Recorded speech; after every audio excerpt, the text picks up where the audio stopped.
Oh man, guys, week number 3, episode number 3. Welcome in.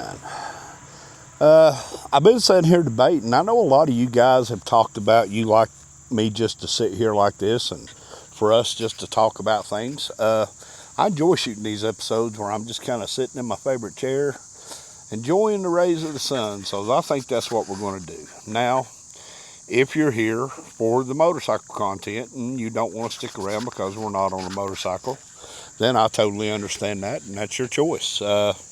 Hate to see you go, but y'all take care, and we'll catch you next time. For those of you who are going to stay for episode 3, well, you're not going to want to miss this one. Y'all hang tight. T-bone roars like a thunderstorm blast. Engine growling as the trees rush past.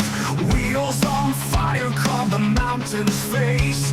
The legend rides with a reckless grace. T-bone's shadow cuts the sky through the peaks where... Man, I'll tell you something, guys. Back at the beginning of the year when I bought this DJI camera, which thanks to Slickhead Custom. Check him out, Slickhead Custom Cycles over here on YouTube. I knew that the DJI was going to come in handy and it was going to be a big help to the channel, but sitting here some 10 months after I bought it, I just didn't realize, I don't think, how big of a help it was going to be. Because the DJI has really helped me out, especially with the shooting of this content. But we are here, and I know I'm drinking a Malleola. How could he do it? Well, at the time I needed drinks, they didn't have no Mountain Dew, so I bought me a 12-pack of Malleola. So I will take Mountain Dew as a primary, Malleola as a backup. And those of you who have been with the channel for a while, y'all have seen me drink Malleola before, so it's not a super big shock. So today, guys, in episode 3. Now, last week we left off, we had talked about Brian Gunther and just how much he underestimated King James. So we are going to fast forward now to 1612. That's going to be where this episode goes. All right, guys, sorry about that. That was my son getting a hold of me with some last minute stuff. I told him he'd have to get some help with it from his mom. But just in a sidebar, the microphone for the DJI camera, as you can see, has a clip. But the clip is magnetic. Now, DJI sends, y'all have to watch me as I lift up my shirt. DJI sends this little bitty magnet that comes with the microphone. So what you do is you slip that magnet under your shirt, get it positioned about where you want it, and presto, the microphone is now magnetically attached to my shirt. Totally has nothing to do with nothing, but I thought it was cool and I thought it was interesting.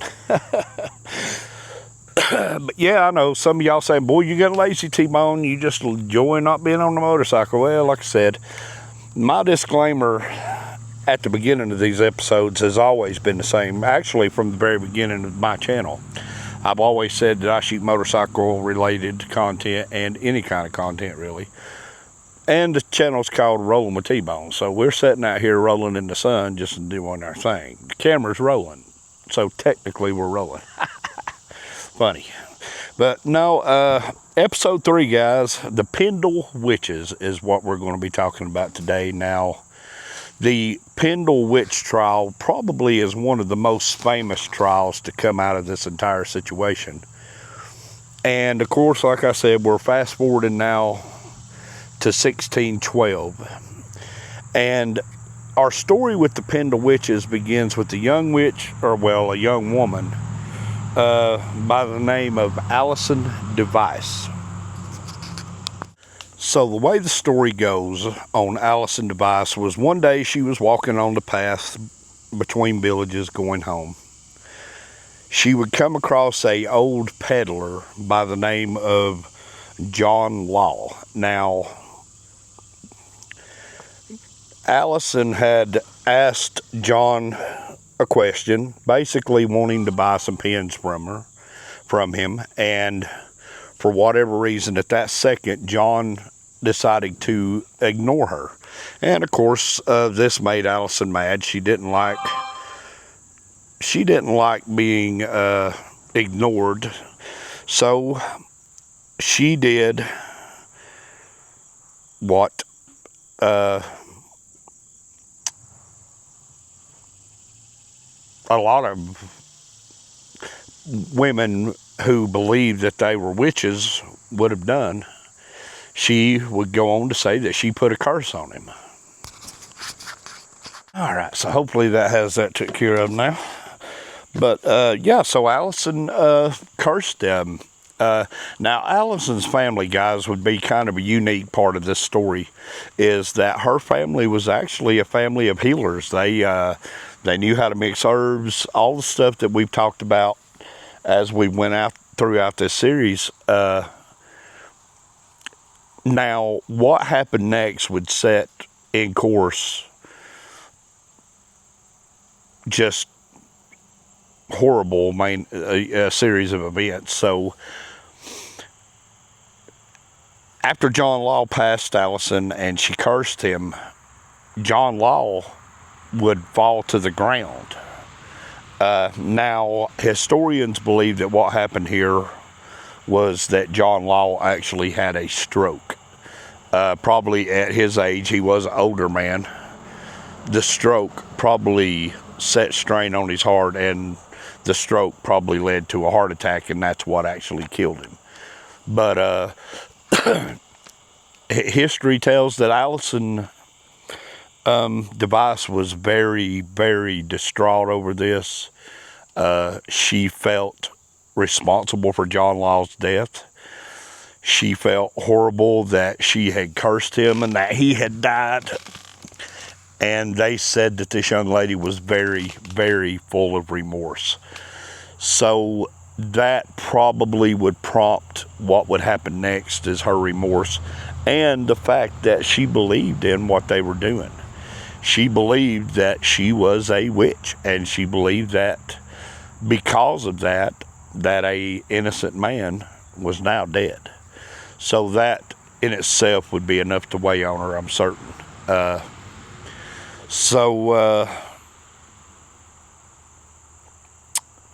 What would happen is that Allison was so full of remorse that she ended up admitting to being a witch. And now, when she admitted to being a witch, that's what set off the next chain of events. Because you had several things that all came together there at one time that made basically for the perfect storm. So one of the characters in this story would be a guy by the name of Roger Knowles. Now, Roger Knowles was the prosecutor for the village that they were in, or the little town that they lived in at the time. So what would happen with Roger Knowles is that a magistrate in that time really was very poorly paid. There wasn't a whole lot of money to be made as a magistrate. So this case being a big case, being some 20 years removed from the writing of the book Demonology, while it was not the first case, it was certainly one of the biggest cases. So there's no doubt in my mind that Roger Knowles at this point was probably seeing a chance for his star to rise, as it were, with this case. But Roger Knowles would not just take it of Allison Device being the witch, looking at Allison saying, hey, you had nothing to do with John Law dying. It was a stroke. No, you got to remember the frame of mind that we're talking about that these people were in during this. So they were very much convinced probably that Allison Device was a witch. So with that belief, with the accusations flying, Allison Device was so filled with guilt and remorse that when it came to the trial, she didn't even try to defend herself. Now, one of the things that came from this was that Allison Device, whether it was just guilt-ridden or whatever, she also named other witches. Now, in the other witches' name, there would have been 20 altogether accused. So you would have had Allison Device, her brother, Christopher, her mother, Elizabeth, and her grandmother, the Demdike, as they called them back then, and several other people that were just related to the family. Of course, of all this happening, Roger Knowles would bring the entire family to trial. Now, as the trial would go, Allison would be the first to come up, and like I said, she was so full of remorse or fear, she just didn't even try to defend herself. Now, her mother, Elizabeth, on the other hand, Elizabeth ended up arguing with Roger Knowles until it came to a stalemate. Now, when it came to a stalemate, everybody kind of thought, well, with the Book of Demonology, with what King James had put out, you really couldn't now just execute people on hearsay, because what King James had started with demonology, his son, King Charles I, would stop. See, King Charles would actually bring a halt to witch hunting. Sadly, way too late. Hundreds of witches, innocent people, had been executed. So, in the Book of Demonology, most of the time when you had a trial of this magnitude, you would not use a young person's testimony. It would be inadmissible. But sadly, in the Book of Demonology, where most people were getting their ideas for doing this kind of stuff, James actually supported using younger people, their testimony, because I guess he was thinking Christian-minded, out of the mouth of babes comes truth. So when it came to a stalemate between Roger Knowles and Elizabeth Device over her innocence or her guilt, it was starting to look pretty well much like Roger Knowles was just going to be dead in the water as a prosecutor. That he probably most likely was not going to get any kind of prosecution out of this case. But unbeknownst to people, Roger Knowles had a ace in the hole when it came time for the trial to proceed. And the ace in the hole that he had was a 9-year-old young lady. Actually, Elizabeth Device's own daughter, 9-year-old Janet Device, would be called as a witness for John Knowles. So, taking into the account of Allison Device feeling guilt-ridden over everything, Elizabeth Device and her mother not really understanding what's going on, as well as all of the other people who had been brought in, there was, I'm sure, a certain amount of just people running around trying to figure out what was going on. Now, bringing in Janet Device, that was the smoking gun, because what would happen next, nobody could really explain why it happened. And what happened was Janet Device got up in front of the magistrate and the judges and all of the people in the courtroom, and little 9-year-old Janet Device would accuse her entire family of being witches. Now, she would name names, and she would talk about a character that has been on Rolling with T-Bone before, first brought up by Allison Device was that she had the black dog. She cursed John Law with the black dog.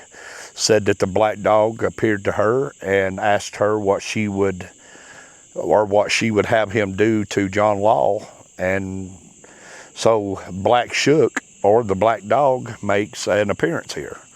And in Janet's testimony against her mom and against the Demdike and all of the other people, the 20 people who were accused, Janet gave full testimony. Now, like I said, it's hard to understand why young Janet Device did this.